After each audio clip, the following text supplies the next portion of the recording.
اللهم صل على محمد وعلى آل محمد كما صليت على إبراهيم وعلى آل إبراهيم إنك حميد مجيد.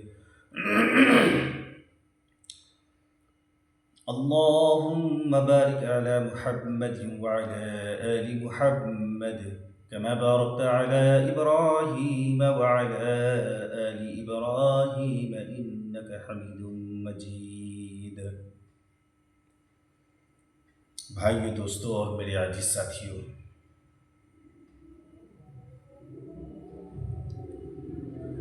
آج کی حدیث ہے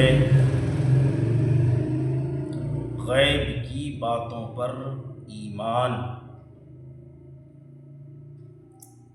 حضرت ابو سعید رضی اللہ تعالی عنہ فرماتے ہیں کہ ایک مرتبہ رسول اللہ صلی اللہ علیہ وسلم نے نماز کے لیے مسجد میں تشریف لائے تو آپ صلی اللہ علیہ وسلم نے دیکھا کہ بعض لوگوں کے دانت ہنسی کی وجہ سے کھل رہے ہیں۔ رسول اللہ صلی اللہ علیہ وسلم نے ارشاد فرمایا، اگر تم لذتوں کے توڑنے والی چیز موت کو کثرت سے یاد کرو تو تمہاری یہ حالت نہ ہو جو میں دیکھ رہا ہوں۔ لہذا لذتیں ختم کرنے والی چیز موت کو کثرت سے یاد کیا کرو، کیونکہ قبر پر کوئی دن ایسا نہیں گزرتا جس میں وہ یہ آواز نہ دیتی ہو کہ میں پردیس کا گھر ہوں، میں تنہائی کا گھر ہوں، میں مٹی کا گھر ہوں، میں کیڑوں کا گھر ہوں۔ جب مومن بندہ دفن کیا جاتا ہے تو قبر اس سے کہتی ہے، تمہارا آنا مبارک ہو، بہت اچھا کیا جو تم آ گئے۔ جتنے لوگ میری پیٹھ پر چلتے تھے مجھے تم ان سب میں زیادہ پسند تھے۔ آج جب تم میرے سپرد کیے گئے ہو اور میرے پاس آئے ہو تو میرے بہترین سلوک کو بھی دیکھو گے۔ اس کے بعد قبر جہاں تک مردے کی نظر پہنچ سکے وہاں تک کشادہ ہو جاتی ہے، پھیل جاتا ہے قبر، اور اس کے لیے ایک دروازہ جنت کی طرف کھول دیا جاتا ہے۔ اور جب کوئی گنہگار یا کافر قبر میں رکھا جاتا ہے تو قبر کہتی ہے، تیرا آنا نامبارک ہو، بہت برا کیا جو تو آیا۔ جتنے لوگ میری پیٹھ پر چلتے تھے ان سب میں تجھ ہی سے مجھے زیادہ نفرت تھی۔ آج جب تو میرے حوالے ہوا ہے اور میرے پاس آیا ہے تو میرے برے سلوک کو بھی دیکھو گے۔ اس کے بعد قبر اسے اس طرح دباتی ہے، بھیجتی ہے کہ ایک پسلیاں دوسرے پسلیوں میں گھس جاتی ہیں۔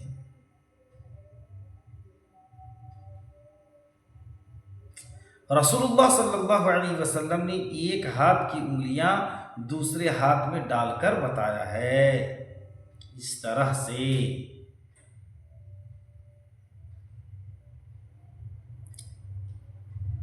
اللہ کہ اس طرح ایک جانب کی پسلیاں دوسرے جانب میں گھس جاتی ہیں اور اللہ تعالیٰ اس پر 70 اژدہے مسلط کر دیتے ہیں کہ اگر ایک بھی ان میں سے زمین پر پھونکار مار دے، زمین پر ڈنک مارے، تو اس کے زہر کی وجہ سے، ان کے زہر کے اثر کی وجہ سے قیامت تک زمین پر گھاس نہ اگے، زمین پر گھاس اگنا بند ہو جائے گا قیامت تک، اتنا زہریلا سانپ ہوتا ہے۔ وہ اس کو قیامت تک کاٹتے اور ڈستے رہیں گے۔ نبی کریم صلی اللہ علیہ وسلم نے ارشاد فرمایا، قبر جنت کا ایک باغ ہے یا جہنم کا ایک گڑھا ہے۔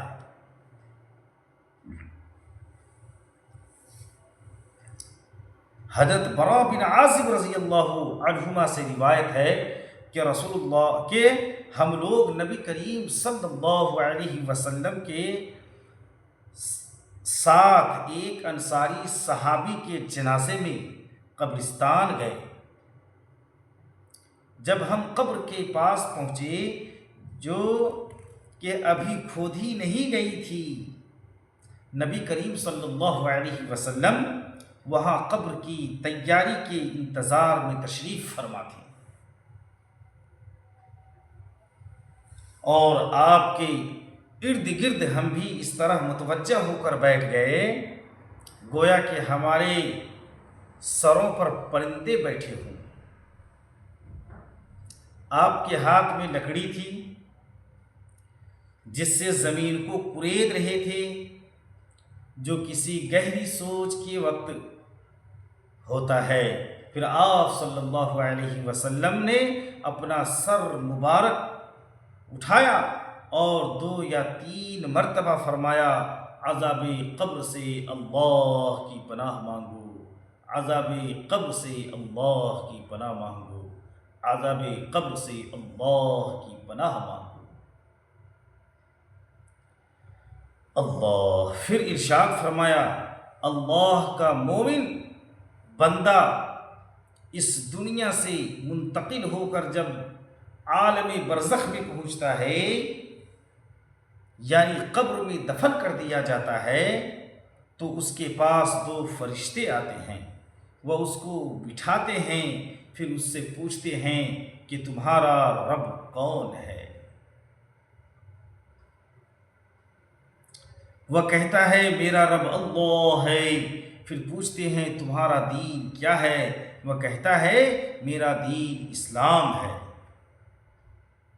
پھر پوچھتے ہیں کہ یہ آدمی جو تم میں نبی بنا کر بھیجے گئے تھے، یعنی حضرت محمد صلی اللہ علیہ وسلم، ان کے بارے میں تمہارا کیا خیال ہے؟ بھائی دوستو اور میرے عزیز ساتھیوں، یہ سوال ہوں گے قبر میں ہم سب سے، ہر ایک انسان سے، ہر ایک آدمی سے سوال ہوگا، مسلمانوں سے۔ وہ کہتا ہے وہ اللہ تعالیٰ کے رسول ہیں۔ فرشتے کہتے ہیں کہ تمہیں یہ بات کس نے بتائی؟ یعنی تمہیں ان کے رسول ہونے کا علم کس ذریعہ سے ہوا؟ وہ کہتا ہے کہ میں نے اللہ تعالیٰ کی کتاب پڑھی، اس پر ایمان لایا، اس کو سچ مانا۔ اس کے بعد رسول اللہ صلی اللہ علیہ وسلم نے ارشاد فرمایا، مومن بندہ فرشتوں کے مذاکرہ والا سوالات کے جوابات جب اس طرح ٹھیک ٹھیک دے دیتا ہے تو ایک منادی آسمان سے ندا دیتا ہے، یعنی اللہ تعالیٰ کی طرف سے آسمان سے اعلان کرایا جاتا ہے کہ میرے بندے نے سچ کہا، لہذا اس کے لیے جنت کا بستر بچھا دو، اسے جنت کا لباس پہنا دو، اور اس کے لیے جنت میں ایک دروازہ کھول دو۔ چنانچہ وہ دروازہ کھول دیا جاتا ہے اور اس سے جنت کی خوشگوار ہوائیں اور خوشبوئیں آتی رہتی ہیں۔